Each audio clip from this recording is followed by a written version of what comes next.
ọ̀rọ̀ rẹ má yà dàbí ọ̀rọ̀ olè ọ́ òsì ni. Olè ọ́ òsì, ọ̀kan nínú olè méjì kan kàn máa gbélébú pẹ̀lú Jésù Olúwa ni.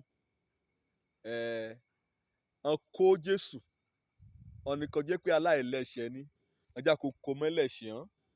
Wọ́n kó mọ́ra burúkú, wọ́n kó mọ́ra kó jẹ́ pé àkọsílẹ̀ ran lè yẹ kán pa án sọnù. Wọ́n rí kí Jésù mọ́ o, wọ́n rí wí àwọn kàn án máa gbélébú. Wọ́n kàn yín lọ́ọ̀tọ́, èyí mẹ́ta náà kàn léjọ́ ni. Olè ọ́ òsì, ẹ gbọ́ mi báà ni.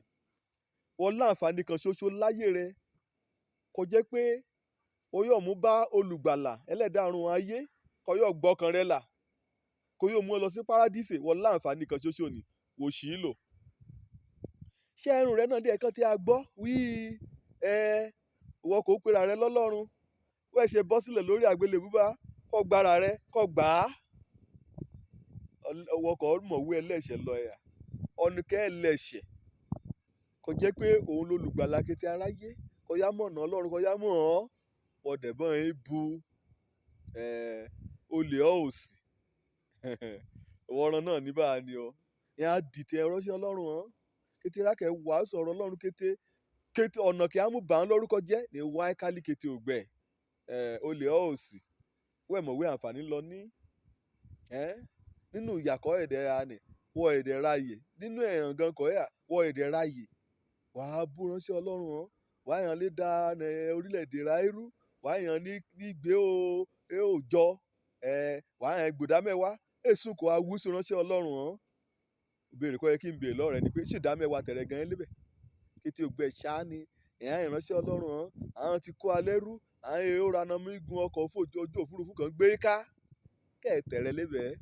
Gbà kọ́ mọ̀ ìṣe kò wọ́ ìṣerú bíi ti a, wẹ́ẹ̀ bá dálé dá mẹ́wàá ni kéèrè ní ọlọ́ra lébẹ̀. Wẹ́ẹ̀ mọ̀ wí olè ọ́ òsì lọ yàrá ni. Kò yẹ kó ṣàtúnṣe ayé rẹ, kò yẹ kó wà nínú ipò ìròbìnújẹ́ ọkàn. Kó ronú padà. Ibẹ̀ ni lọ́lọ́run Olódùmarè kankan mọ́gì àgbélébùú ni. Ibẹ̀ lè bá ti mú ọ lọ sí párádísè o. Olè ọ́ òsì, ìjọ kan sọ̀rọ̀ àyípadà. Títí tí tójú okú náà bá wẹ̀ tí láàrò jinlẹ̀.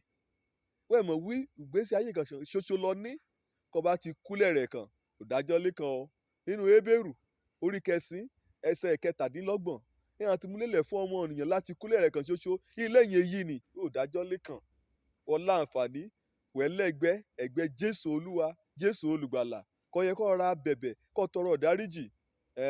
Kó bá jẹ́ pé Ọlọ́run lọ ẹ̀yà, ọmọ Ọlọ́run lọ ẹ̀yà, wé kẹ́ gbára rẹ̀ kẹ́ẹ̀dẹ̀ gbà ọ́. Àṣìlò àǹfààní ló ṣe ni. Ìwọ náà kọ́ ẹ̀dẹ̀ gbọ́ mi lónìí náà bá, káyé rẹ fẹ́ dàbí ayé olè ọ́ òsì. Ẹ̀mẹ̀yẹ kó ronú padà, ẹ̀mẹ̀yẹ kó kánú fún ẹ̀ṣẹ̀ rẹ, ẹ̀mẹ̀yẹ kó sunkún. Wọ́n ti kàn ọ́ rẹ, wọ́n ti kànṣẹ̀ rẹ nínú ìrora ni. Ẹ̀mẹ̀yẹ kó mú àǹfààní kan ṣoṣo kọ́ nìyí, kó mú ké sí Jésù ọmọ Ọlọ́run, gbà mí là, rántí mi nígbà kan bá díjọba àbá rẹ. Síbẹ̀síbẹ̀ n kò yẹ kó ṣe lè yí ni, òyìn mú sí Jésù. Á lè yín o, ọba àti dọ́run àpáàdì, ẹ̀sán ni àgbà lébẹ̀. Mo wí tèmi o, ọ̀ràn mi mọ́, òjò lórúkọ mi, ọmọ àbálábí tán. Mi à wí òmùrìn kọ́ lọ́run bá ti kí mi wí, òun ni màá wí. Ṣàtúnṣe ọ̀nà rẹ kẹ́ ti pẹ́ jù, kó bá ti pẹ́ jù, ẹ̀dẹ̀ àbámọ́, ire o.